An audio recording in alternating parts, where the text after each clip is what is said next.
नमस्कार, मुद्दा में आपका स्वागत है। मैं हूं कविता। असम में आज हिमंत विश्व शर्मा सरकार ने 2024-25 का बजट पेश कर दिया। वित्त मंत्री अजंता नेउग ने आज चौथी बार बजट पेश किया। इस बजट की खास बातें आपको बता दें। असम के विकास की इस यात्रा में सरकार का मूल मंत्र आत्मनिर्भर भारत है। इस बार का बजट नारी केंद्रित है। लखपति दीदी के बाद सरकार 10 लाख मायना योजना लेकर आई है, जिसके तहत सरकार समाज से बाल विवाह को खत्म करने के लिए स्नातकोत्तर स्तर तक 10 लाख लड़कियों की शिक्षा का समर्थन करेगी। उन लोगों के लिए अच्छी खबर है जिनके परिवार में कोई सरकारी कर्मचारी नहीं। ऐसे परीक्षार्थियों को 5% अतिरिक्त नंबर दिए जाएंगे। मुख्यमंत्री आवास योजना के लिए 600 करोड़ आवंटित किए गए हैं। सरकार पहले चरण में 1,30,000 अतिरिक्त घर बनाएगी। इनमें से 10% घर चाय जनजाति लोगों को उपलब्ध कराए जाएंगे। बजट में मुख्यमंत्री महिला उद्यमिता मिशन के लिए धनराशि आवंटित की गई है। लगभग 40 लाख महिलाओं को न्यूनतम 25,000 रुपए का बैंक ऋण उपलब्ध कराया जाएगा। लोन ठीक से समय पर चुकाने पर सब्सिडी मिलेगी। बजट माइक्रो फाइनेंस क्षेत्र की महिलाओं के लिए भी अच्छी खबर लेकर आया है। अब तक उनके 2081 करोड़ रुपए के कर्ज माफ किए जा चुके हैं। असम को बाढ़ मुक्त करने के लिए जलाशयों को जोड़ने की योजना का भी इस बजट में जिक्र है। मुख्यमंत्री हिमंत विश्व शर्मा आज के बजट पर क्या कुछ कह रहे हैं, पहले आपको वो सुना लेते हैं। This budget will take Assam to a 10 lakhs crore economy. As of now, we are 6.43 lakhs economy, but the kind of capital investment we have proposed in this budget, soon Assam will become a 10 lakh crore economy. That is our intention and we are working towards that. This is one of the budget which can be considered as a path-breaking budget because there are so many new concepts. Nobody has talked about heritage belt and block. Everybody has done agitation. Everybody has talked so far about identity crisis of Assamese people, but nobody has offered solution so far. So for the first time, this government is offering solution. We are not talking about problem. Last 20 years we have spoken about problem without solution. But this government is now talking about solution, whatever it is, delimitation of constituency, creation of heritage belt and block, and so on and so forth. We are talking about solution, that is important. People has talked about flood problem. People says declared as a national problem. But declaration will not resolve the flood issue. We are trying to do concrete things to solve the flood issues of Assam. For the first time, people has talked about employment. People said that we need employment, but nobody was offering employment. This government is offering employment. People said women should be empowered, but how they are to be empowered? Nobody has done that. But this government is not talking, but this government is trying to set an example for our future generation. The kind of capital investment we are proposing, the way Assam economy is growing 15 to 19% every year, I think there cannot be a better budget than this. तो समस्याओं की नहीं, समाधान की बात करती है सरकार। 15% की दर से हर साल जीडीपी बढ़ रहा है और अगर इसी तरह यह सिलसिला चलता रहा तो बहुत जल्द 10 लाख की इकोनॉमी को पार कर लेगा असम। बजट को सत्ता पक्ष सराह रहा है तो विपक्ष इस पर सवाल खड़े कर रहा है। आज के इस कार्यक्रम में हम बारीकी से बजट पर चर्चा करेंगे, जिसके लिए हमारे साथ स्टूडियो में मौजूद है 4 मेहमान। फाना के पूर्व चेयरमैन RS जोशी, सत्ता पक्ष से भाजपा की प्रवक्ता व काउंसिलर रत्ना सिंह, कांग्रेस की प्रवक्ता सामित शर्मा और आम आदमी पार्टी से गुरप्रीत सिंह उप्पल। हमारे साथ तीनों बड़ी पार्टियों के प्रवक्ता मौजूद हैं। उनसे जानेंगे कि वो इस बजट को कैसे देखते हैं। लेकिन सबसे पहले शुरुआत RS जोशी से करना चाहूँगी। जोशी जी, कैसे देखते हैं इस बजट को? एक आम इंसान की जीवन, आम इंसान के स्वास्थ्य पर ये बजट कितना असर डालेगा? Thank you. मैं अभी माननीय मुख्यमंत्री जी का संबोधन सुन रहा था और आपने भी बजट के बारे में प्रारंभ में कुछ बातें बताई। मैं माननीय मुख्यमंत्री से पूर्णतः सहमत हूँ। मैंने बारीकी से इस बजट का अध्ययन किया है और मुझे लगता है कि देखिए, इसमें न तो कोई चुनाव वाली कोई बात है कि चुनाव सर पे हैं तो हम लोग कुछ पॉपुलर घोषणा कर दें। देखा जाए तो पिछले 3 साल या यूँ कहे 8 साल का जो शासन है उसमें क्या उपलब्धियां रही, उसका लेखा जोखा है एक तरफ। हम कहाँ थे और आज कहाँ हैं, इसका लेखा जोखा इस बजट के अंदर में है। और आगे हम लोग कैसे बढ़ेंगे, इसका भी एक बड़ा अच्छा रोड मैप। खाली जैसे मुख्यमंत्री साहब ने कहा कि खाली प्रॉब्लम नहीं सॉल्यूशन, तो मैं देखता हूँ हर पैरा के अंदर में, बजट के अंदर में उसका समाधान कैसे आगे बढ़ेंगे, इसकी भी चर्चा है। अगर सबसे बड़ी अच्छी बात कही जाए पिछले 3 साल या 8 सालों को देखते हुए कि देखिए जो पॉवर्टी लाइन का जो रेशियो है उसमें बड़ी ड्रास्टिक कमी आई है, बड़ी ड्रास्टिक कमी आई है। और ये देखिए, ये कोई हमारे आसाम गवर्नमेंट का नहीं कहना है, ये नीति आयोग द्वारा ये समर्थित है, उनके द्वारा कहा गया है, तो हम लोगों को उसकी ऑथेंटिकेशन में कोई दुविधा नहीं होनी चाहिए। दूसरा, आत्मनिर्भर भारत की तर्ज पे आत्मनिर्भर आसाम की तरफ हम लोग कैसे बढ़ें, उसके भी बहुत सारे बातें इन्होंने हैं कि कैसे हम ग्रोथ ट्रेजेक्ट्री पे हैं, न केवल इसको बनाए रखें और आगे हम लोग कैसे बढ़ें। मैं देखता था कुछ सालों पहले या कुछ माने 8-10 साल 15 साल पहले ये था कि रिसोर्स कहाँ से आएगा। देखिए, हर आदमी चाहता है कि मैं अच्छे से अच्छा बजट पेश करूँ, हर सरकार चाहती है, लेकिन फिर बात आ जाती है कि साधन कहाँ से आएंगे। मुझे बड़ी तसल्ली है कि जो हमारे स्टेट का बजट पहले एक म्यूनिसिपल बोर्ड होता था कोई डेवलप्ड स्टेट्स का, उसकी तरह बजट आउटले होता था हमारे आसाम स्टेट का। आज 1,44,000 करोड़ का जो बजट आउटले है, देखिए निश्चित रूप से हम लोगों को खुशी देने वाला बजट है। दूसरी तरफ ये भी है कि इस बजट में खाली आउटले नहीं है, इन्होंने इस बार कमिटमेंट किया है कि जो बजट का पूरा यूटिलाइजेशन हो। हम लोग देखते हैं कि जैसे फरवरी मार्च के अंदर में जैसे हर डिपार्टमेंट पुश करता है कि भाई कैसे मैं खर्च करूं, क्या नहीं करूं। इस बार उन्होंने कमिट किया कि हम पूरे साल में किस तरह इसको खर्च करेंगे, डिपार्टमेंट्स को उसकी जिम्मेदारी दी गई है। और एक एडिशनल चीफ सेक्रेटरी और डाउन द लाइन ब्यूरोक्रेट्स पे भरोसा किया गया है कि आप इसको जिस तरह हमने बजट को रेखांकित किया है उसको कैसे हम लोग माने उसको तो धरती आपका पे कहना उतारें। है कि चुनाव, ये जो बजट है चुनाव केंद्रित नहीं है, लोक लुभावन वादे नहीं किए गए हैं, जो बात कही गई है वो सिर्फ विकास की बात कही एकदम गई है। राइट डायरेक्शन में जिसको कह सकते हैं ये बजट है, रियलिस्टिक बजट है, मैं पूर्णतः सहमत जी। हूँ। और जैसे हम लोग आगे देखेंगे, देखिए अभी तक उनके जो करीब 8 बजट आए इस सरकार के, तो उन सब बजट में आप देखो जो उन्होंने प्रॉमिस किया था, इनके जो आप मैनिफेस्टो देखो तो मोटा मोटी अगर उसके अंदर में देखें काफ़ी हद तक वो उसी लाइन पे चल रहे हैं। तो ये नहीं है कि कैसे चलेंगे। देखिए बीच में कोविड भी आया, इन्होंने कोविड से भी सल्टा। और दूसरा एक सामंजस्य, बहुत अच्छा सामंजस्य, मैं देखिए मैं कोई पॉलिटिक्स में नहीं हूँ, लेकिन एक उनका बड़ा अच्छा तालमेल सेंट्रल गवर्नमेंट से है, चाहे आप डबल इंजन बोलो या किसी भी तरह बोलो। और दूसरे कुछ उन्होंने नए रिसोर्स टैप किए हैं, जैसे रूरल इंफ्रास्ट्रक्चर डेवलपमेंट फंड होता है, एक्सटर्नल असिस्टेंट जो प्रोजेक्ट्स हैं, बड़ा मोटा रुपया उन्होंने लेके आए उनके लिए। पहले हम लोग इसके बारे में सोचते ही नहीं थे कि भाई पैसा कहाँ से आ सकता है। सेंट्रल से फंड लाए जा रहे हैं, जो हाँ, वादे किए हैं वो पूरे किए जा रहे हैं। जोशी जी, थोड़ा आपको रोकना चाहूंगी, हमारे साथ कांग्रेस प्रवक्ता सामित शर्मा है, साथ में है आम आदमी पार्टी के प्रवक्ता गुरप्रीत सिंह उप्पल, उनसे भी प्रतिक्रिया ले लेते हैं। सामित जी, सबसे पहले आप कैसे देखते हैं इस बजट को, पहली प्रतिक्रिया आपकी क्या होगी? इसमें तो अभी कुछ नया तो दिखाई नहीं दे रहा है। ये बिल्कुल पिछले सरकारों की, जैसे उन्होंने कहा पिछले 8 सालों से जो सरकारों की बजट आई है कि भाई टारगेट करो और वोट के लिए, और ये सामने 24 का इलेक्शन है पार्लियामेंट्री, तो उसी के ऊपर बेस करके किया गया है। और एक बहुत ज़रूरी बात उन्होंने कहा कि नीति आयोग का रिपोर्ट से बीपीएल कैटेगरी से ऊपर आया है। अब देखिए, नीति आयोग का जो रिपोर्ट है उसमें ये कहा गया है कि 24 करोड़ लोगों को बीपीएल कैटेगरी से ऊपर लाया गया है। अब मैं आपको एक चीज़ ध्यान दिलाना चाहता हूँ कि 2013 में मनमोहन सिंह सरकार के टाइम पे करीब 27 करोड़ लोगों को, भारतीय को बीपीएल कैटेगरी से ऊपर उठाया गया था। उसकी बाकायदा थर्ड पार्टी वर्ल्ड बैंक या इंटरनेशनल मॉनिटरी फंड के ऑथोराइज पार्टी ने सर्टिफाई किया था कि हाँ ये मानक सही है। आज तो नीति आयोग का एक सिंपल सा रिपोर्ट है, आज के डेट में तो कोई डाटा अवेलेबल नहीं है कि क्या हालत है एग्जैक्टली नीचे। वो एक चीज़ हमें भी ध्यान रखना पड़ेगा कि स्टेट में भी शायद वही हो रहा है। और दूसरी बात है कि सारे जो बजट की आपकी जो कैपिटल इन्वेस्टमेंट है जो भी है वो कितना यूटिलाइज किया गया है और किस सेक्टर में किया गया है। अभी अनएम्प्लॉयमेंट की बात आए तो ये 22 का जो आंकड़ा है हमारी अनएम्प्लॉयमेंट एक्सचेंज में, उसमें करीब 24 लाख का दिखाया गया है।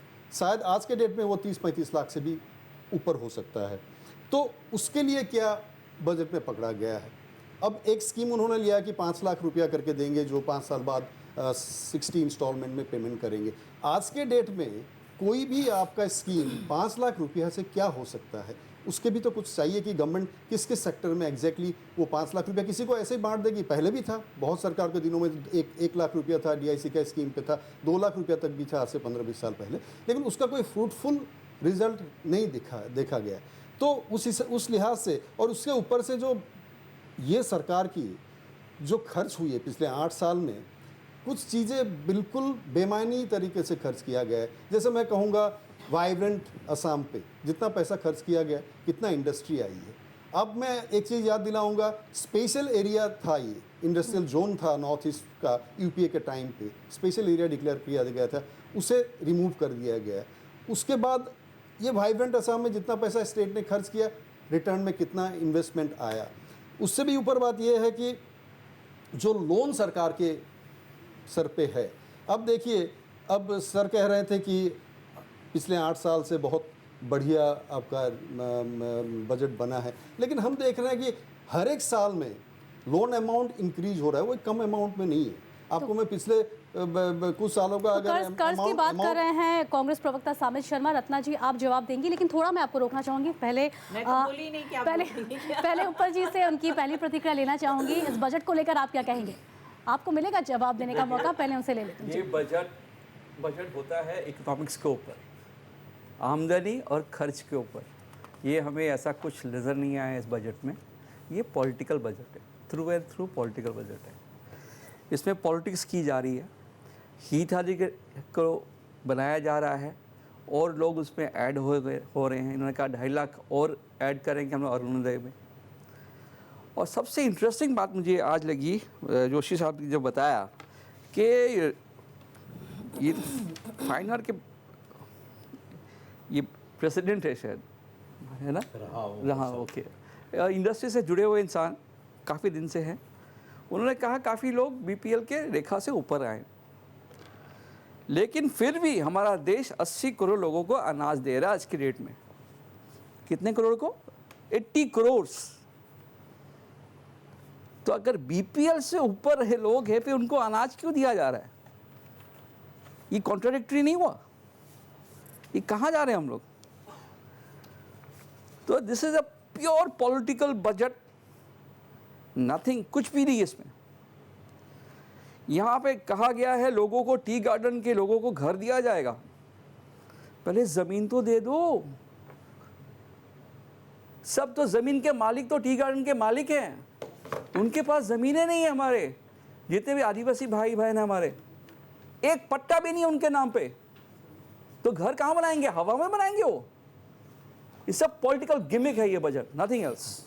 लेकिन इस दौरान ये भी ऐलान हुआ है कि वसुंधरा मिशन वसुंधरा के तहत चार जनजातीय के लोगों को अपनी 3 पीढ़ी की ज़मीन दस्तावेज दिखाने की ज़रूरत नहीं है, उन्हें इससे रिहाई मिलेगी। ये भी ऐलान हुआ है, उस पर भी चर्चा होगी, लेकिन फिलहाल रुकेंगे एक छोटे से ब्रेक के लिए।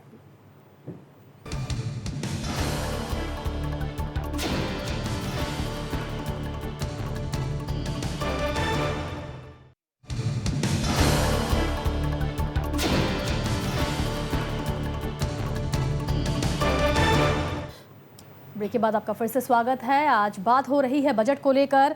रत्ना सिंह, कांग्रेस और आपका कहना है कि एक ऐसा बजट है जो ना तो खपत बढ़ाने वाली है, ना उद्योग को कुछ मिल रहा है, ना कृषि का कल्याण हो रहा है और ना ही रोजगार बढ़ने वाला है। मतलब इन्हें कुछ भी बजट में नजर नहीं आ रहा है। आप क्या कहेंगे? सभी को नमस्कार। उनको नज़र नहीं आ रहा है तो वो उनकी प्रॉब्लम है, हमें तो जो करना है हम वो करेंगे देश के लिए। और रही बात ये बजट के बारे में, तो ये 10 लाख करोड़ इकोनॉमी जो हम लोग अब सोच रहे हैं, जो सपना देख रहे हैं, और बहुत अच्छा से होगा, क्योंकि जो हमारी जो कैपिटल इन्वेस्टमेंट है इस बजट में, उससे हम लोग जो अपना ये 10 करोड़ इकोनॉमी का जो बात चल रहा है, 10 लाख करोड़ इकोनॉमी की जो बात चल रही है, वो पूर्ण होने वाली है और इसके लिए काम की जा रही है। सबसे बड़ी बात, जैसे आज मुख्यमंत्री जी ने भी कहा, हमारे यशस्वी मुख्यमंत्री डॉक्टर हेमंत हिमंत बिस्व शर्मा जी ने भी कहा कि ये जो बजट है ये एक सॉल्यूशन प्रदान करने वाली बजट है। समस्या का हमें निरादन चाहिए, हमें उसका समाधान चाहिए, और ये बजट उसके बारे में ये सोच रहा है। देखा जाएगा तो यदि सामाजिक दृष्टिकोण से देखा जाए तो ये महिलाओं के लिए, बच्चियों के लिए ये बहुत ही अच्छी बजट है कहूँगी, क्योंकि मैं खुद महिला हूँ और मैं चाहती हूँ कि हमारी बेटियाँ जो हैं वो आगे पढ़ें, बढ़ें और फले फूले। उनकी जो चाइल्ड मैरिज वाली जो चीज़ चल रही थी कि कम उम्र में उनकी शादी हो जा रही थी, आज आप देखेंगे जो मुख्यमंत्री जो आपने जो आसनी जो अभी आया है मुख्यमंत्री जी की तरफ से, निजित मायना जो आसनी है, उसमें जो देखेंगे कि पीजी लेवल तक एक बच्ची को हम लोग आगे बढ़ा रहे हैं। और इसमें बहुत लोग कुछ बोल सकते हैं कि हिताधिकारी की क्रिएशन है, जैसे हमारे वही आरोप है कि लाभार्थी बढ़ाए जा रहे हैं। यस, लाभार्थी के बारे में बोल रहे हैं, पर ये तो गारंटी नहीं है कि वो लाभार्थी जो पैसा लेके कल को एडमिशन लेगा वो बीजेपी को वोट देगा, ऐसी तो कोई गारंटी नहीं है। ना ही कोई ऐसा मैकेनिज्म है कि हम पता लगाएंगे कि वो बैलेट बॉक्स में जो स्विच दबाएंगे वो बीजेपी को दबाएंगे, ऐसी तो कोई बात नहीं है। ये हर किसी को मिलेगा। जहां पर हमारे बीजेपी के एमपी और हमारे वोट बैंक्स भी नहीं है, जो कि हम राजनीति नहीं करते हैं, लेकिन ऐसे आसाम में क्षेत्र है जहां पे हमें मालूम है कि यहाँ बीजेपी को वोट नहीं मिलता है, वहां पे दूसरे पार्टी को ही मिलता है, वहां भी ये सारी स्कीम्स लागू होंगी। तो मैं कहूंगी कि ये तो सबके लिए, सबका साथ सबका विश्वास और प्रयास और विकास वाली बात है। तो आज हमारी महिलाएं और बच्चियां आगे पढ़ेंगी, बढ़ेंगी और फलेंगी। ये समाज में मुझे लगता है कि मेरे अपोजिशन के जो भाई यहाँ बैठे हैं वो भी इसमें सपोर्ट करेंगे। हाँ, चूंकि वो अपोजिशन में बैठे हैं, the other side of the fence में है, तो उनको तो विरोध करना है, लेकिन जब हमारी महिलाओं के लिए बात आएगी, उनके एम्पावरमेंट की बात आएगी, तो ये भी है। लगी बात है कि सेल्फ एम्पावरमेंट के लिए आप देखेंगे आत्म सहाय गुट की जो महिलाएं हैं, वो जो उद्यमिता आसनी जो है वो अब शहरों में भी आएगा, और हमारी आत्मसहायी महिला जो सहयोगी महिलाएं हैं वो बढ़कर यदि 39 लाख महिलाओं को ये मिलता है, और घर बैठे महिला, मैं तो मिलती हूँ आज जमीनी लेवल पे, मैं उन लोग महिलाओं से मिली हूँ, वो महिलाएं पशुपालन करके, पिगरी हो या पोल्ट्री हो, वो लोग अपना पैसा अर्न करके कुछ पैसा हाथ में आ रहा है। और आप भी अग्री करेंगी कि यदि घर में एक महिला यदि आत्मनिर्भर होती है, यदि महिला घर की स्ट्रांग हो जाती है, सशक्त हो जाती है, तो पूरा घर सशक्त होगा, समाज सशक्त होगा और देश सशक्त होगा। इसीलिए महिलाओं को सशक्त करके आगे बढ़ाया जा रहा है, और ये बात रही है। सही बात और भी देखना चाहूँगी कि ये एनवायरनमेंट से रिलेटेड भी एक बजट है, जिसमें आप देखेंगे कि एक नया इशू आया है कि अब गवर्नमेंट ने भी लागू किया है कि रियल एस्टेट में जो भी अब नई जो फ्लैट्स बनेंगी, जो भी बनेंगे, उस पर सोलर पैनल्स लगने पड़ेंगे, और इलेक्ट्रिक बसेस आ गई हैं, और हमारी हाइडल प्रोजेक्ट्स भी अब कंप्लीट होने वाली हैं। तो बात यह है कि सारी इको फ्रेंडली बजट्स भी हैं, और ये बजट में कोई टैक्स लेवी नहीं किया गया है। ये बजट आम जनता के लिए है। इसमें एक प्रोस्पेक्ट देखा गया है कि कैसे हम सोल्यूशन निकाल के प्रॉब्लम्स की समाधान करें, और कैसे हमारी जो हम बोलते हैं कि चाइल्ड मैरिज, लेकिन आज चाइल्ड मैरिज को हम कैसे रोकेंगे? हम बोलेंगे महिला का एम्पावरमेंट करिए, उनका आत्मनिर्भर बनाइए, उनको सबलीकरण होना चाहिए, लेकिन महिलाओं के लिए हम कर क्या रहे हैं? आज सबसे बड़ी बात है कि बहुत समय पहले हमारे कांग्रेस की तरफ से ही ट्राइबल बेल्ट बनाई गई थी हमारे जनजातियों के रक्षा के लिए, खिलंजिया के रक्षा के लिए, और आज असम में और उसके बाद कुछ नहीं किया गया। लेकिन आज जो हेरिटेज बेल्ट बनाया जा रहा है, ब्लॉक या बेल्ट बनाया जा रहा है, उसमें हमारी जो ट्रेडिशनल है, हमारी सभ्यता, हमारी संस्कृति, हमारे शंकर देव की संस्कृति, हमारे सत्र और माटी की रक्षा के लिए आज वहाँ पे बेल्ट का आज हम लोग का बहुत जरूरी है, क्योंकि वहाँ से हमारी जमीन, आज बटद्रवा हुआ, नारायणपुर हुआ या माजुली सत्र, बरपेटा सत्र, वहाँ पे हेरिटेज ब्लॉक और बेल्ट्स बनाए जाएंगे। आज तक किसी सरकार ने ये नहीं किया। हम सब ने कहा कि हमें खिलंजिया के लिए हमें कुछ काम करना है, हमें लोकल लोगों के लिए काम करनी है, सब ने कहा, लेकिन किसने किया? आज की सरकार, हिमंत बिस्व शर्मा जी की सरकार, डबल इंजन की सरकार, आज असम की माटी, भेती, संस्कृति, सभ्यता के लिए सोच रही है, और ये सोचना डिलिमिटेशन हो गया। अब हेरिटेज बेल्ट और ब्लॉक्स बन रहे हैं, तो ये बहुत बड़ी बात है। साथ में मैं ये भी कहना चाहूंगी कि आज हमारी संस्कृति के लिए जो देखेंगी 50 नए सिनेमा घर खुलेंगे, ये बहुत बड़ी बात है, जो कि हमारे लोकल असमिया जो सिनेमा है, आज हमारे लोग, हमारे बच्चे, आज प्रतिभावान बच्चे लोग एक्टिंग कर रहे हैं, आगे बढ़ रहे हैं। मूल निवासियों के लिए आज तक किसी सरकार ने किसी ने नहीं किया। आज 50 सिनेमा हॉल घरों में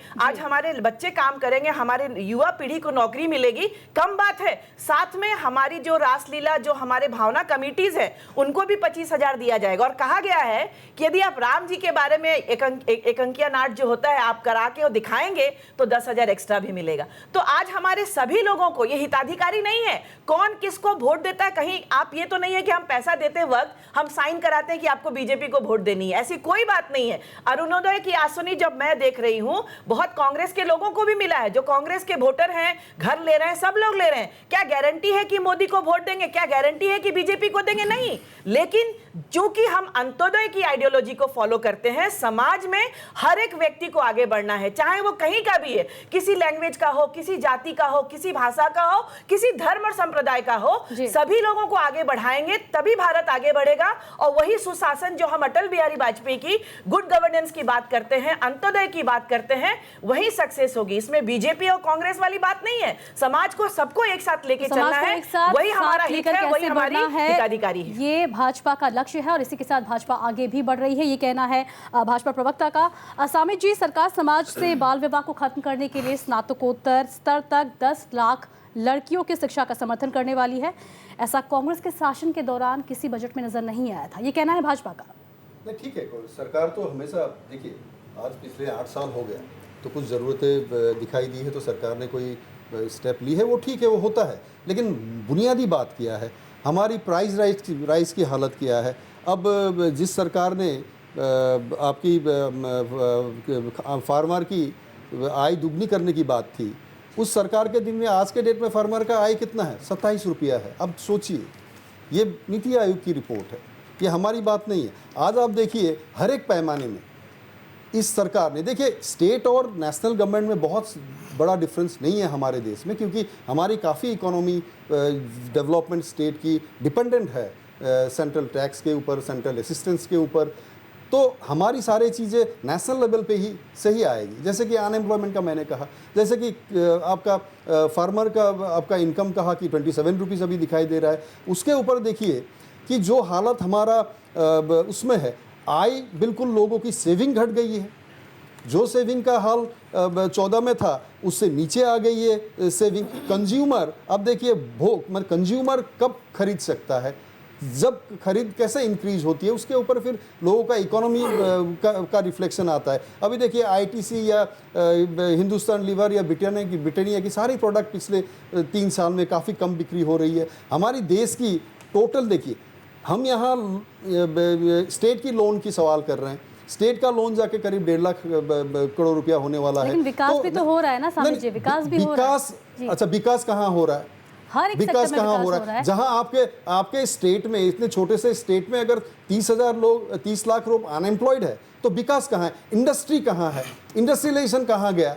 कितना इन्वेस्टमेंट बाहर से आया है? अब स्टेट की बात कर रहे हैं। जो कह रहे हैं कि विकास नहीं हो रही है, तो मैं सोच रही हूँ कांग्रेस को मोतियाबिंद हो चुकी है। वो लोग अपना इलाज कराए, कैटरेक्ट ऑपरेशन कराना पड़ेगा, क्योंकि यदि सामने खड़े होकर विकास नहीं देखता है तो वो बात है कि ऑस्ट्रिच वाली हालत हो गई है। हम सैंड में, हम बालू में अपना सर गड़ा लेंगे और हमें दुनिया दिखाई नहीं देगी। लेकिन उनके कहने से आज जमीनी हकीकत ये है कि जो कांग्रेस बोलती है कि हमें विकास नहीं दिख रहा है, आज असम में करीब 12 kilometre roads per day construction हो रहे हैं और 50,000 किलोमीटर रोड की कंस्ट्रक्शन है। ये national highway authority of India का डाटा है, ये डाटा है और ये मिला है, आप खोज के आइए। आज चीफ मिनिस्टर ने खुद ये वक्तव्य दिया है और दिया है। आप लोग भी कुछ बोल देते हैं, आप लोग भी कुछ बोल देते हैं, आपके राहुल गांधी भी कुछ बोल देते हैं। आपके बोलने पे अब दुनिया नहीं जाएगी।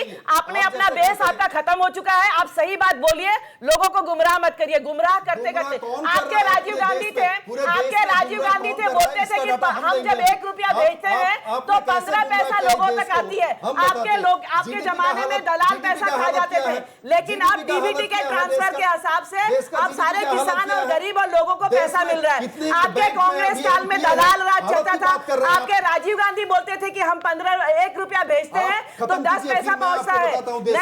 नहीं, आप बोलिए तब मैं आपको बोलूंगी कि 1 रुपया राजीव गांधी बोले थे कि 1 रुपया भेजते हैं तो 15 पैसा मिलता है। आज कांग्रेस के जमाने में दलाल राज खत्म हो गया। यहाँ पर डीबीटी के थ्रू डायरेक्ट लोगों तक पैसा पहुंच रही है, ये दिखाई नहीं देता है। आज हाईवे बनती है, वो दिखाई नहीं देता है। इनकी बातों को लोग जवाब देते हैं, इनके बातों को, आपकी बातों को लोगों ने जवाब दे दिया है, ताकि डेवलपमेंट नजर नहीं आया और आपके राहुल गांधी को अमेठी छोड़ के भागना पड़ा, क्योंकि वो डेवलपमेंट बात किए नहीं थे। सवाल जो करना नहीं पड़ा, आपने डेवलपमेंट किया नहीं, आपने डेवलपमेंट किया नहीं, इसलिए भागना पड़ा था। क्या किया, आपने क्या किया डेवलपमेंट देश का किया हाल? नहीं, इसलिए भागना पड़ा रत्ना था। जी थोड़ी देर रुकना चाहूंगी। तो विपक्ष का सवाल है कि कर्ज का पैसा कहाँ जा रहा है, जवाब देंगी रत्ना जी, लेकिन काम हो फिलहाल रहा है? ब्रेक के बाद।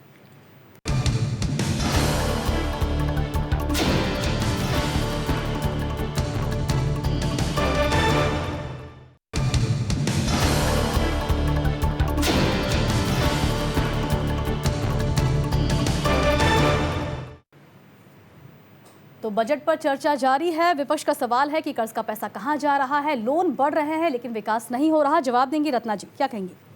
मैं कहना चाहूंगी कि यदि कांग्रेस की बात है कि डेवलपमेंट नहीं हो रही, वो कह रहे हैं कि आपको कहां से मिला है ये जो डाटाज मैंने दिया है, ये डाटाज हैं, आप जाके नीति आयोग से ले लीजिए, कहीं से भी ले लीजिए। लेकिन सबसे बड़ी बात है कि कांग्रेस को डेवलपमेंट दिखती नहीं है। मैंने मुद्दा उठाया था राहुल गांधी का। राहुल गांधी अमेठी से उन्होंने खेला था, लेकिन अमेठी से वो दुम दबाकर भागे वायनाड में। अब मैं आपको बताऊंगी कि अमेठी फिरोज गांधी के समय से, इंदिरा गांधी के समय से गढ़ बना था। आज वो गढ़ की हालत ये थी, देखिए ये थी। यदि आप जूम करके दिखाना चाहेंगे तो मैं अमेठी की हालत दिखाऊंगी कि ये हालत थी अमेठी की। ये राहुल गांधी की नहीं, मैं बताना चाहूंगी डेवलपमेंट नहीं किया उन्होंने।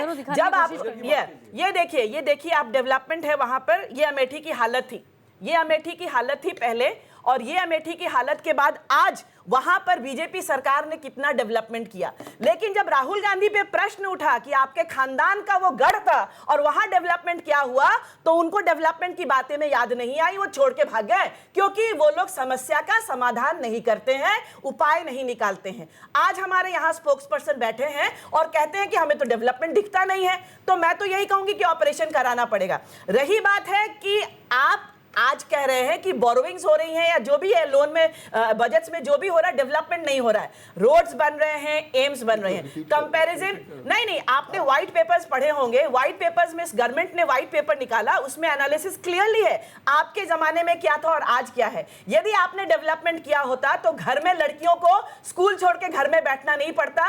आज 12 करोड़ शौचालय, जिसमें स्कूलों में भी शौचालय है, और आज हमारी बेटियां स्कूल जाती हैं। आपके जमाने में, कांग्रेस के जमाने में डेवलपमेंट बहुत होता था ना, तो हमारी बेटियां डर के मारे घर बैठी रहती थी, क्योंकि टॉयलेट पानी नहीं था, हमारे घर में पानी नहीं था। बच्चियां दूर दूर तक जाती थी पानी लाने के लिए। ईंधन नहीं, एक मिनट मैडम, ईंधन नहीं था, लकड़ियां चुनने के लिए जंगल जाती थी। आज उज्ज्वला योजना हो गया है, जल जीवन मिशन से नल से जल आ रहा है हर घर में। बेटियां स्कूल जा रही हैं, माएं घर में सुरक्षित होकर खाना बना रही हैं। ये डेवलपमेंट नहीं दिखता है तो मैं नमस्कार कहूंगी, मैं कुछ नहीं बोलना चाहूंगी। कांग्रेस को वोटर्स ही जवाब दे रहे हैं और आगे भी देते रहेंगे। सामित जी, हाँ, अभी बहुत सारा डेवलपमेंट हुआ है, ठीक है। आईना मैं अभी दिखा देता हूँ।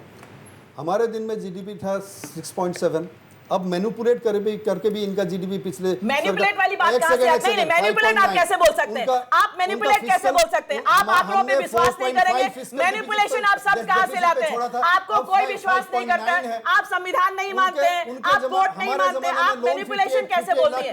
किसने मैनिपुलेट किया सर? आपने मैनिपुलेट कर दिया, आपने मैनिपुलेट करके भारत को बर्बाद कर दिया सर। एनपीए था हमारे दिन में 1 लाख करोड़, आप लोगों से एनपीए होने की वजह से आज पूरा एनपीओ हमारे प्रॉफिट्स में जा रहे हैं। आपने बैंक्स को लूटा था सर, बताइए डाटा कहाँ है आपके पास? आप मैनिपुलेट करके देश को चलाए, आपने मैनिपुलेट करके खानदान बना के देश चलाया सर। क्या मैनिपुलेट है सर? क्या मैनिपुलेशन हुआ है सर? आप लोग सही बात नहीं मानते हैं, बताइए मैनिपुलेशन कहाँ हुई है सर? आप लोगों ने लूट लिया, आप लोगों ने लूट कर, आपने नेशनल हेराल्ड केस में आपने पैसा जमा कर लिया। आपके सांसद पैसा जमा करते हैं, लूटते हैं, अब लूटने का मौका नहीं मिलता है। कैसे मैनिपुलेशन हुआ? आप मैनिपुलेट करते हैं, देश की जनता को आपने मैनिपुलेट किया, आपने संविधान को मैनिपुलेट किया, आपने कोर्ट को मैनिपुलेट किया सर। मैनिपुलेशन शब्द मत यूज करिए, manipulation is done by you. हमने कुछ नहीं किया, हमने अंत्योदय की राजनीति की है, हमने लोगों को डेवलपमेंट दिया है, हमने लोगों को स्वास्थ्य दिया है, हमने लोगों को जल दिया है, हमने लोगों को पानी दिया, हमने लोगों को शौचालय दिया, हमने लोगों को गुरुद्वारा दिया। आपने क्या दिया? आपने कुछ नहीं दिया। मैनिपुलेशन मत बोलिए, जो सच है हमने वो किया है। लाख से आपने ऊपर कुछ रेल नहीं में किया, जॉब खाली है। इसलिए आप ये बिग बोलेंगे जीरो तो हो कैसे गए। चलेगा? आज आपने बिग जीरो है क्योंकि हमने सब कुछ किया है। डेवलपमेंट में राजनीति जो होती है, आज की डेवलपमेंट की राजनीति है वो हमने की है। डेवलपमेंट की राजनीति आपने कुछ नहीं है। भारत के शौचालय हमने बनाए हैं। स्वामी जी, आप बनाइए। स्वामी जी, आप जो कह रहे हैं कि मैनिपुलेट किया जा रहा है इस शब्द GDP में को, बोल रही अब देखिए, मैनिपुलेशन मैं नहीं लूंगी। कैसे मैनिपुलेशन आप बोल रहे हैं? कैसे मैनिपुलेशन बोल रहे हैं आप? आपने 70 सालों में देश को लूट कर आपने बैंक बनाया सर। कोई मैनिपुलेशन नहीं है, कोई मैनिपुलेशन नहीं है। क्यों सुनूंगी गलत बात? क्यों सुनूंगी गलत बात सर? आप मैनिपुलेशन कैसे बोल देंगे? आप मैनिपुलेशन कैसे बोल देंगे? गलत बोल रहे हो, कैसे बोल देंगे? नो नेवर, मैं नहीं बोल मान सकती हूँ, मैं नहीं मान सकती हूँ। आप लोग बोल रहे हैं, आप बोल रहे हैं, लेकिन नहीं मानूंगी मैं। आप गलत बोल रहे हैं, आप गलत बोल रहे हैं, आप गलत बोल रहे हैं। Manipulation is not the right word. मैं गलत बोल रही हूँ। Manipulation is not the right word sir. हम लोग डेवलपमेंट की राजनीति कर रहे हैं। जोशी जी को बोलने दीजिए, जोशी जी को बोलने एक दीजिए। मिनट। जी बोलिए। देखिए, आज हम लोग जिस समय बैठे हैं, डिजिटल युग है। विंडो ड्रेसिंग के लिए जो पहले आप हर कुछ को विंडो ड्रेसिंग करके प्रस्तुत कर सकते थे, वो टाइम आज नहीं रहा है। आपके पास में सच्चाई जानने के बहुत सारे तरीके हैं। इस बजट में जैसे एनर्जी ऑडिट के लिए सरकार ने एक प्रोविज़न किया 10 करोड़ रुपए का, कि वो कैसे उसको उसकी एफिशिएंसी बढ़े। मैं चाहूँगा माननीय वित्त मंत्री से, हमारे चीफ मिनिस्टर से, कि उसी लाइन पे आप बजट रेटिंग के लिए, जैसे कोई क्रेडिट रेटिंग जो अच्छी एजेंसी होती है, आपने वाइट पेपर निकाला सेंटर में, आप उसी तरीके से एक white paper for last 8 years के जो आपके बजट हैं, आप उसके ऊपर में निकालिए। देखिए, सच्चाई वैसे काफ़ी हद तक मैं बिना वाइट पेपर के भी हम लोग निकाल सकते हैं, लेकिन वाइट पेपर एक बड़ा अच्छा सिग्नल देने के लिए जनता को, आम जनता को, उसमें एक सरकार के प्रति विश्वास, चाहे आज ये सरकार हो चाहे कल कोई भी सरकार हो, उसके प्रति तो एक हमें ये एक सिस्टम और शुरू करना चाहिए जो बजट की एक ऑडिट होती है एक न्यूट्रल एजेंसी से, वो हमें करना चाहिए। शायद भविष्य में हो भी। हाँ, भविष्य में हो भी। लेकिन मैं एक चीज़ आपको कह सकता हूँ कि देखिए, ये फिगर्स के साथ प्ले करने वाली बात अब आज ज़्यादा नहीं टिकती है। आप देश का परिदृश्य देखिए, इकोनॉमिक इतने इंडिकेटर हैं, हम लोग जो निष्पक्ष उसकी एनालिसिस करते हैं, हम लोग बता पाते हैं कि देखिए, रियल में ये खाली हमारी सरकार का नहीं करना, ये एक्सटर्नल एजेंसीज का भी कहना है, चाहे वो IMF हो, वर्ल्ड बैंक हो, बाकी सारी क्रेडिट रेटिंग एजेंसीज हो, उन्होंने बाकायदा माना है कि देश आज हमारा सबसे तीव्र गति विकास करने वाला देश है। जहाँ तक हमारे GDP के, देखिए, महंगाई अपने आप में एक चीज़ है, लेकिन आप पर कैपिटा में देखिए, 8 साल में पर कैपिटा इनकम कहाँ से कहाँ चली गई। हमारा स्टेट का GDP जो पहले हुआ करता था, आज वो कितना ज़्यादा है। तो ये सारे ग्रोथ के साइन है, ऐसा नहीं है। ग्लोबल इंडेक्स पे कितने, 100 इंडेक्स पे हम लोग कितने हैं? अच्छा, सेकंड चीज़ एक एम्प्लॉयमेंट की बात थी। एक बात मैं आपको कहना चाहूँगा, इस सरकार की एक प्रॉमिस थी कि हम लोग 1 लाख सरकारी जॉब्स देंगे। ऑलमोस्ट वो आंकड़ा उन्होंने पहुंच गए, उससे ज़्यादा अभी आने वाले में। लेकिन मैं एक चाहता हूं सरकार से कि देखिए, आप प्राइवेट सेक्टर को और बढ़ावा दीजिए, एक इन्वेस्टमेंट कल्चर को उनको और बढ़ावा दीजिए, प्राइवेट कैपिटल कैसे उसका फॉर्मेशन हो उसको और बढ़ावा दीजिए, कि ultimate solution government job provide करना नहीं है। जब इकोनॉमी में ग्रोथ होगी, चारों तरफ ग्रोथ होगी, प्राइवेट सेक्टर आगे बढ़ेगा, तो नेचुरली जॉब्स आएंगे। और हमें देखना चाहिए जो भी सरकार की योजना है उसका कॉर्नर स्टोन एम्प्लॉयमेंट जनरेशन होना चाहिए। सबसे बड़ी बात है, देखिए, इंफ्रास्ट्रक्चर की। अभी जैसे एक सज्जन जैसे बता रहे थे कि भाई इंफ्रास्ट्रक्चर में देखिए, न केवल वॉल्यूम, जैसे अगर आप रोड कंस्ट्रक्शन को देखें, ये सब मेजर किए जा सकते हैं। न केवल वॉल्यूम में वृद्धि हुई है, और उनके जो हमारी जो परफॉर्मेंस होती थी ना, मैं सोचता था कि भाई सेंट्रल की जो प्रोजेक्ट्स हैं उनमें पर किलोमीटर 30 किलोमीटर पर डे का होता है, 20 से 30 किलोमीटर में होता है। हम लोग तो कहीं पे भी आसपास नहीं है। एक बड़े संतोषजनक उसमें अंदर में अगर हम देखें तो उसके अंदर में उन्नति हुई है। तो ये सारी बातें हैं, ऐसा बात नहीं है कुछ नहीं हुआ, हाँ कुछ कमियाँ हैं। मैं एक बात की तरफ ध्यान दिलाना चाहूँगा। देखिए, मैं इंडस्ट्री बैकग्राउंड से आता हूँ। मेरे भाई ने बताया कि मेरा फाइनर का मैं करीब 10 साल उसका चेयरमैन रहा। एक हमें उम्मीद थी कि देखिए, ये हम लोग चौथा 3 साल हो गए, अब एक समय है, सरकार ने एक इंडिकेशन भी दिया है कि वो फिर वाइब्रेंट आसाम की तर्ज पे एक नया यहाँ पे अच्छा खासा एक इवेंट करेंगे। उससे उनको उम्मीद है बहुत सारा इन्वेस्टमेंट आएगा। उसके लिए एक जो माहौल होना चाहिए, जो इंसेंटिव्स होना चाहिए। अब देखिए, आप इंडस्ट्री डिपार्टमेंट का अगर आप बजट एलोकेशन देखें तो 1600 कुछ करोड़ रुपया है टोटल, जहाँ पे आप 1,44,000 करोड़ का आपका आउटले है, उसमें इंडस्ट्री के लिए आपने 1600 कुछ करोड़ रुपया रखे हैं। देखिए, मेरे हिसाब से हमें इसमें बहुत कुछ करना चाहिए था। अगर आपको इंडस्ट्री आगे बढ़ती है तो देखिए वो उसका इम्पैक्ट सब जगह होता है। आप 2002-03 का मैं देखिए, जब की सरकारें थी, जब उन्होंने इंडस्ट्री को प्रमोट करना शुरू किया तो उस टाइम हमारी जीडीपी स्टेट की करीब 2% के पास थी, 2% करीब थी। जैसे जैसे इंडस्ट्री ने आगे बढ़ा, हमारी स्टेट जीडीपी बढ़ती गई, अब और बढ़ने लगी। तो स्टेट को देखिए, खाली इंडस्ट्री नहीं, सर्विस सेक्टर है, हमारे बहुत सारे ऐसे सेक्टर, उनमें एक फोकस्ड जो अप्रोच है उसका होना बहुत जरूरी है। जी, गुरप्रीत सिंह जी, आपसे मेरा सवाल है, थोड़ा गहमा गहमी से इधर जाते हैं। फ्लड फ्री असम का भी बजट में जिक्र किया गया है। बाढ़ के दौरान गुवाहाटी का जो पानी है वो दीपर बिल में संग्रह करने की योजना है। इस अभियान को आप कितना सफल आप मानते हैं और कितना आपको सफल लगता है कि अभियान होगा? ये अभियान आपके बुक्स में रह जाएगा, ये ऑन ग्राउंड प्रैक्टिकल नहीं है। दीपर बिल बहुत दूर है गुवाहाटी के शहर से, ये हाईवे होते हुए आप हमारे जो रेन वाटर है हम ब्रह्मपुत्र तक नहीं पहुंचा पा रहे हैं आज के डेट में, क्योंकि एक बेसिन बन गया है गुवाहाटी के बीचों बीच।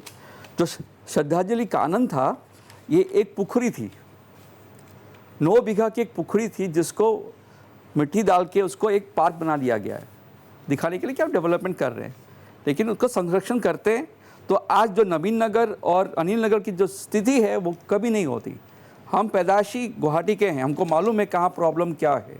जो चीज़ ये लोग समझ नहीं पा रहे, इनको सिर्फ कंस्ट्रक्शन करना है without any scientific planning. Guwahati में फ्लाईओवर्स बन रहे हैं, अरे 90% ट्रैफिक नीचे से जाती है, सिटी बस ऊपर से नहीं जाता है, ऑटो रिक्शा ऊपर से नहीं जाता है, कैरियर्स लोग नीचे से जाते हैं क्योंकि लोग चाहिए होते हैं ना। तो एक साइंटिफिक प्लानिंग नहीं हो रही इस शहर की, अंधाधुंध पैसे खर्च किया जा रहा है। और मैं अपने बीजेपी प्रवक्ता की बात क्या कहना चाहूँगा, सुरक्षा, महिला सुरक्षा की बात कर रहे थे, बहुत सरकार ने किया। पिछले साल इन्होंने पिंक कलर सिटी बस निकाली थी, कहाँ है वो बसें स्पेशल महिलाओं के लिए? कहाँ है बसें? जवाब तो दे सरकार। ये सब पैसा खर्च करते हैं लोग अंधाधुंध, विदाउट एनी साइंटिफिक प्लानिंग। ये टैक्स पेयर का पैसा है, ये किसी का जायदाद नहीं है, पर्सनल जायदाद नहीं है ये। और एक बात बोले, महिला सुरक्षा की बात कर रहे हैं, सीसीटीवी कैमरा लगाए थे गुवाहाटी ट्रैफिक पॉइंट्स में, एक्सीडेंट्स के लिए, ये सब के लिए काम कर रहे हैं आज की डेट में। एक महिला नहीं काम किए।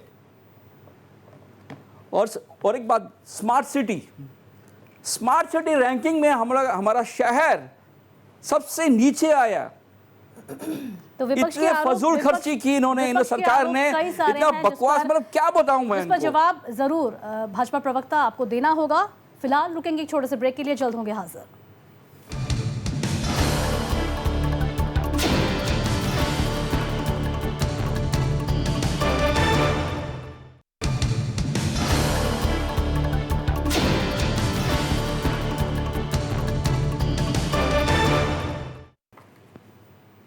तो ब्रेक के बाद आपका फिर से स्वागत है। बाढ़ मुक्त असम कागजातों में ही रह जाएंगे, इनका ज़मीनी स्तर पर कोई ये इम्प्लीमेंट नहीं होगा, लागू नहीं होगा, साइंटिफिक तरीके से काम नहीं करती भाजपा, ये कहना है आपका।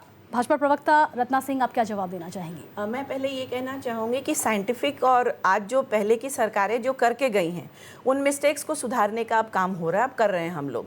क्योंकि असम, जैसे गुवाहाटी में अग्री करूँगी, गुवाहाटी एक जलाशय था, एक सॉसर की तरह, प्लेट की तरह था, और इसमें बिल्स बहुत थे। जैसे कि मैं जहाँ पे अभी काउंसिलर हूँ वहाँ पे 16 बिल था, अब वहाँ पे हैबिटेशन हो गया है। आज वो हैबिटेशन ये 8 या 9 सालों में तो नहीं हुआ है। मैं बचपन से, मेरा जन्म यही हुआ है और मैं बचपन से देख रही हूँ आबादी पहले जनसंख्या संख्या वह बढ़ती गई। आज जो नवीन नगर है, जो आपके पास में जो ये भांगाघर की जो एरिया है, वो भी एक जलाशय थी और वहाँ पे सेटलमेंट आज ये 9 सालों में सेटलमेंट नहीं हुई है। वहाँ घर पहले से जिनके कांग्रेस की शासन थी या जिसकी शासन थी मैं नहीं बताना चाहूँगी, वो सब हो चुकी हैं। तो आज उनको तो वहाँ से उखाड़ कर हम फेंक नहीं सकते हैं, लेकिन हमें कुछ ना कुछ तो करना पड़ेगा, तो हम रेक्टिफाई कर सकते हैं।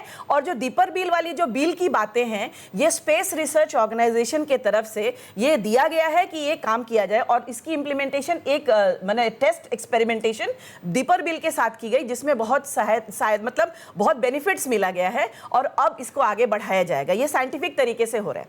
सेकंड बात ये है कि एक बात उठा था कि फार्मर्स के इनकम के बारे में, तो प्रेस इंफॉर्मेशन ब्यूरो का मैं एक कटिंग देख रही थी, अभी कुछ देर पहले ही मैं देख रही थी कि 2012-13 में हमारे किसानों की जो आय थी 6,426 रुपए थी और 2018-19 का मैं अभी तो और बढ़ गया है 10,218 रुपए हो गया। और प्रधानमंत्री किसान सम्मान निधि योजना के तहत 6,000 रुपया जो डायरेक्ट बैंक ट्रांसफर, जो पहले कांग्रेस के जमाने में दलाल खा जाते थे, अब डायरेक्ट हमारे किसानों के सम्मान निधि के लिए उनके बैंकों में जा रहा है। आज किसान आज मुझे बोलने दीजिए प्लीज, आज किसानों के अकाउंट में आज उनका इंश्योरेंस हो रहा है। आज प्रधानमंत्री फसल बीमा के तहत, आज प्रधानमंत्री बीमा फसल बीमा तहत के तहत आज किसानों को मदद मिल जा रहा है, जो कांग्रेस के जमाने में सुसाइड करते थे। मैं ये कहना चाहूंगी रास्ते में, आज मुझे बोलने दीजिए। आज देखिए, आपको तकलीफ होती है, मैं मानती हूँ, आपकी तकलीफ से मैं कनेक्ट करती हूँ सर, बहुत तकलीफ होती है, आंकड़े सुनने में, सच्चाई सुनने में तकलीफ होती है। आज किसानों का एमएसपी हमने बढ़ा कर दिया है, हमने एमएसपी बढ़ा कर दिया, आपने तो कुछ भी नहीं किया, आपने राजनीति में कुछ नहीं किया। अब ये बोलेंगे तो मुझे बोलना पड़ेगा। प्रधानमंत्री फसल बीमा योजना से हमने किसानों को सम्मान दिया, किसाने में सुसाइड करते थे, अब वो नहीं करते। आपके जमाने में किसान को लड्डू दिखाया जाता था, झूठ बोला जाता था, हम किसानों के साथ खड़े हैं और आगे बढ़ रहे हैं। साथ में मैं कहूंगी, किसान को आप लोगों ने आय बढ़ा नहीं था, अब किसान सुखी है, बहुत किसान सुखी है और बहुत अच्छे से काम हो रहा है। अब कोई नहीं, किसान कुछ नहीं करेगा। एमएसपी फसल बीमा योजना आज किसानों के लिए प्रधानमंत्री ले चुके हैं। और भी बहुत बात है, किसान खुशहाल है, किसान आगे बढ़ रहा है। आपके जमाने में तो फेक लोग आगे थे, आपके जमाने में इतने सारे फेक लोग थे कि अब मैं हिसाब करूंगी, मुझे 1 मिनट टाइम दीजिए, जो मैं बताना चाहूंगी कि कांग्रेस के जमाने में 1.86 करोड़ फेक फार्मर्स थे, 2 लाख फेक कंपनियां थी, 4.2 करोड़ फेक राशन कार्ड था, 2 करोड़ फेक मनरेगा कार्ड थे, 4.11 करोड़ फेक एलपीजी कनेक्शन था, 28 लाख फेक मदरसा स्टूडेंट्स है, जिसके वजह से 2.73 लाख करोड़ सरकार ने बचाया, बीजेपी सरकार ने लोगों का बचाया। लोगों का टैक्स, लोगों का पैसा लूट कर आप अपने अकाउंट करते थे, लोगों का टैक्स लूट कर, लोगों का पैसा लूट कर कांग्रेस ने अपना अकाउंट भरा है, वो नहीं दिखता है। जी थोड़ी देर, हमारे पास समय की कमी है, अगर हम इसी तरह से बहस करते रहे तो मुद्दे छूट जाएंगे। मैडम एक बात बोलना चाहूंगी कि बहस मैंने नहीं किया, क्लियर करना चाहूंगी, मैं जब बोल रही थी तब ये बोलना शुरू किए, मुझे तो मुद्दा बोलना पड़ेगा ना कि आज इतना जो फेक कांग्रेस ने जाल बिछा रखा था, लोगों का टैक्स, लोगों का पैसा लूट कर अपना अकाउंट भर रहे थे कि झारखंड में इनके मंत्री के पास करोड़ों रुपया मिलता है, करोड़ों रुपया। वो करोड़ों रुपया कहां से आया? राहुल गांधी, सोनिया गांधी का बैंक अकाउंट इतना कैसे बढ़ गया, ये क्लियर करिए। वाड्रा की सरकार, जीजाजी की सरकार कैसे चलती है, ये बता दीजिए, सारी बातें बता दीजिए। और अडानी की बात कहते हैं, तेलंगाना में आपकी सरकार है ना, तेलंगाना में 65,000 करोड़ का उन्होंने अंबानी के साथ, अडानी के साथ कॉन्टेक्ट किया है। कांग्रेस एक तरफ बोलती है अडानी के बारे में और दूसरे तरफ अडानी के साथ दोस्ती करती है। अरे फेक है कांग्रेस, लोग देख चुके हैं। जी अच्छा, गुरप्रीत सिंह जी, लास्ट हमारे पास समय की कमी है। तेलंगाना में बिजनेस कर रहा है। थोड़ी देर, इस बजट को आप कितना नंबर देंगे गुरप्रीत जी? -10, 10 में से -10 है, because it's a political budget है, इकोनॉमिक्स कुछ भी नहीं है इस पर, सिर्फ सामने लोकसभा इलेक्शंस आ रहे हैं, उसको टारगेट करते हुए ये बजट बनाया गया है। तो जीडीपी बढ़ने के जो दावे किए जा रहे हैं वो सारे गलत हैं। कैसे होगा? 10 लाख करोड़, क्या मजाक कर रही है? ये जो फिगर्स है पर कहाँ से बोल देते हैं? जोशी जी यहाँ बैठे हुए बताएंगे फिगर्स, ये फिगर्स कहाँ से आए? ये जो बोल रहे हैं सीएम साहब आज 10 लाख करोड़ की इकोनॉमी बन जाएगी, आपको कहाँ से बहस करेंगी? जवाब दीजिए, ऑफ कोर्स जवाब दीजिए, लेकिन कहिए। मैं ये कह रही हूँ कि इनको आंकड़े Last में दिखाई जी, नहीं मैम। देते, इनको आंकड़े दिखाई नहीं देते। मैं आंकड़े बनाना चाहूंगी। अभी रिसेंटली आज 15 दिन पहले दिल्ली हाई कोर्ट ने केजरीवाल सरकार के, आम आदमी सरकार को दिल्ली में उन्होंने फटकार लगाया कि मोहल्ला क्लिनिक में आप लोगों के डॉक्टर के जगह जो नर्सेज हैं वो डिलीवरी करा रही हैं और सिचुएशन ठीक नहीं है। आपको मैं बता दूंगी, एक छोटा सा आंकड़ा देना चाहूंगी। 22 लाख टेस्ट हुआ है, 22 लाख टेस्ट हुआ है, 22 लाख टेस्ट हुआ है। डिलीवरी होती नहीं है सर, बोलने दीजिए। होती नहीं है डिलीवरी वहां पे। आप झूठ के बाद झूठ 22 लाख आप रियाल से लेके स्पोक्सपर्सन में झूठ बोलते हैं लोग, जिसमें लाल किला से भी झूठ बोलते हैं, यहाँ से झूठ बोलते हैं। पेशेंट है। आज इनके बारे में बताओ कि इनको मिर्ची लगती है। आज इनको बताइए तो इनको मिर्ची लगती है। अरे झूठ क्यों बोलते हैं आप? 63% सर, आप टीवी में झूठ बोल रहे हैं। आप लोग ने मनी लॉन्ड्रिंग कर रखा है। झूठ बोलते हैं, हम झूठ बोलते हैं, झूठ के ऊपर झूठ बोलते हैं। हो रहा है, ये झूठ की सरकार है। लॉन्ड्रिंग हो रही है। आपके चीफ कर्मा मिनिस्टर है, भाग कर्मा, रहे हैं याद ईडी से। रखिएगा, आप कर्मा। सरकारों की पैसा कर्मा लूट कर, बहुत बड़ा लोगों की है। पैसा लूट कर सरकार चला रहे हैं। जब कर्मा ये है ना, बताइए, ये कर्मा बहुत मोहल्ला बड़ी चीज क्लिनिक होती में है। टेस्ट हुआ था 22 कर्मा है ना, लाख, कर्मा। 63% कर्मा याद रखिएगा, और कर्मा दिल्ली की क्या बात है? ना करें ना, मौसम की बात करते हैं, मौसम की बात करते हैं। क्या से बात नहीं, जानना पड़ेगा लोगों को। फेक टेस्ट कर चुके हैं आप। फेक टेस्ट किया है। 22 जी, लाख आपको भी, स्वामी जी, स्वामी जी, आसाम में। रत्ना जी का ये क्वालिटी है कि मुद्दे को 22 भटकाना, लाख टेस्ट हुए ये हैं, इनकी क्वालिटी है। 63% फेक है, फेक। आप आइए ना, आज मैं असम कहना के बदल चाहूंगी, के आइए। आप असम के बारे में बोलेंगे तो छोड़िए। दिल्ली में आपकी सरकार है। आपकी सरकार लॉन्ड्रिंग करती है, पैसा लूटती है, लोगों का पैसा लूटती है। ये कर्मा लोगों को है, जानना आप लोगों जरूरी का है। कर्मा है, आपने याद ये रखिएगा। बताना जरूरी जो है। अभी आप और कर रहे हैं लोग ना, जानते आप हैं, भुगतेंगे। लोग जानते हैं, लोग जानते हैं। भुगतेंगे आप लोग। सच्चाई क्लियर है, लोग जानते हैं। और आप तो विपक्ष का कहना है कि ये जीरो बजट है, तो ये जनता की बिल्कुल। नजर में जीरो है या विपक्ष की नजर में जीरो है? सबके नजर में जीरो है। विपक्ष के नजर में जनता को क्या मिला? भाषणबाजी मिलती है बस जनता को। मिडिल क्लास को क्या मिला? आपको क्या मिला? जनता को मनी लॉन्ड्रिंग आपको मिल क्या रहा है। मिला? मनी लॉन्ड्रिंग मिडिल मिल क्लास रहा को है। क्या मिला? लास्ट में जोशी जी आपसे लास्ट कुछ नहीं मिला। देखिए, मैं अब थोड़ा सा इसको अलग अलग धारा देना चाहूँगा जी। हमारे डिस्कशन को। मुझे सबसे अच्छी बात लगी इस बजट की जब वित्त मंत्री ने शांति मंत्र के साथ इस बजट की शुरुआत की। उन्होंने ये नहीं कहा कि वेलबींग, फुलफिलमेंट ऑफ जो भी हमारे सारी चीज़ें समस्त लोगों के लिए, ये नहीं था कि कौन पक्ष का है कौन विपक्ष का है, और उसी तरह उन्होंने आगे बढ़ा। एक चीज़ मैं और कहना चाहूँगा, मैं काफ़ी सालों से सेंट्रल गवर्नमेंट के और स्टेट के बजट को एनालिसिस करने का मुझे मौका मिलता रहा है। एक बात मैं कहना चाहूँगा कि देखिए, एक सफल वित्त मंत्री होता है वो सफल चीफ मिनिस्टर भी होता है। हमारे सीएम के साथ में चूंकि वो पहले वित्त मंत्री भी रहे, और उनके साथ में एक चीज़ है, देखिए पक्ष विपक्ष भी जानेंगे। मैं कई बार उनसे ऐसा इंटरेक्शन किया तो उनको एक एक लाइन बजट की उनको याद थी, मैं मिस कर गया। तो देखिए, एक अच्छी बात है कि अच्छा आदमी वहाँ पे बैठा है और उसको ये पता है कि पैसा कैसे लेके आना है। दूसरी एक चीज़ और है कि देखिए, खाली हवा में नहीं है चीज़ें। अगर आप सेंटर की बात करो तो उन्होंने जो टैक्स कलेक्शन किया, देखिए बिना कमाए कोई टैक्स नहीं देगा। आप डायरेक्ट टैक्सेज में, इनडायरेक्ट टैक्सेज में कितनी बढ़ोतरी हो, जो बजट था उनका उससे भी उन्होंने आगे पार किया। यही हालत हमारी यहाँ की है। तो ऐसा बात नहीं कुछ यहाँ पे कुछ नहीं हुआ, अच्छे काम है। मैं एक चीज़ चाहूँगा, चूँकि यहाँ पे बीजेपी के स्पोक्समैन हैं और हमारे कांग्रेस और आपके स्पोक्समैन हैं। सर एक बात मैं आपसे कह देता हूँ, आप बोलिए। आप एक गवर्नमेंट के बारे में नहीं, एक बात मैं बोलता हूँ, बताइए, डीमोनेटाइजेशन और सुनिए, जीएसटी के बाद अब डिमोनेटाइजेशन जो 7 साल हो गए। सुनिए ना, सुनिए, एक बात मेरे 2019 में जीडीपी का क्या हाल था? एक बात सुनिए, ये कोरोना नहीं है। नहीं, सुनिए। डिमोनेटाइजेशन और जीएसटी के बाद नहीं, देखिए, 2019 में जीडीपी का हाल था 3.9। आपको मैं एक बात बताता हूँ, एक बात मैं बताता हूँ। सुनिए, आप आंकड़ों को क्यों छुपा रहे हैं? मैं आपको देखिए, मैं आपको बिल्कुल मुद्दे पे सवाल कर रहा हूं। मैं बता रहा हूँ।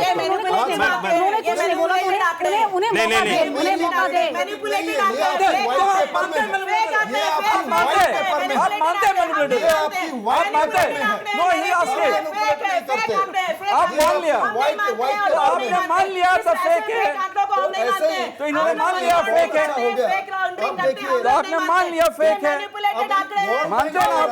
वो बोलेंगे ऐसा नहीं वो एक चलेगा, तथ्यों के साथ बोलिए, आंकड़े तथ्यों आपके के ही साथ हैं। बोलिए। ये आम आदमी पार्टी के वो फेक सबके आंकड़े हैं। आंकड़े आपके फेक आंकड़े हैं, मानते हैं। आपके फेक आंकड़े हैं, हम लोग नहीं मानते हैं। लोग आपने नहीं माना। मानते हैं, फेक आंकड़े हैं ये। जी, तो आपके आंकड़े फेक है। जो अच्छे हैं जो आंकड़े फेक है, समय की कमी है, हमारे पास समय की कमी है। सच्चाई बोलिए सर, सच्चाई वो बोलिए। फेक है। क्या बात कर रहे सच्चाई हैं? बोलिए जो सर, अच्छी फेक है आंकड़े वो मत अच्छी बोलिए। है।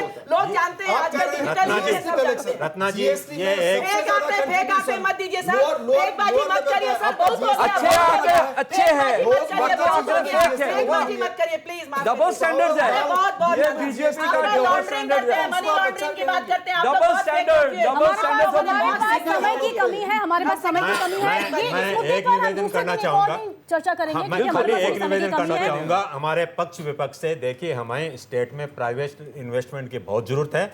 आने आप चाहिए। सब मिलकर बिल्कुल, एक बिल्कुल। वेलकम करिए कि हम प्राइवेट जरूर, इन्वेस्टमेंट का स्वागत करते हैं स्टेट में। इसमें कोई भी पक्ष विपक्ष का नहीं है। जी बिल्कुल स्वामी जी, समय बिल्कुल नहीं है। बहुत बहुत धन्यवाद आप सभी का हमारे साथ इस कार्यक्रम में जुड़ने के लिए। आज के लिए मुद्दा में बस इतना ही, धन्यवाद।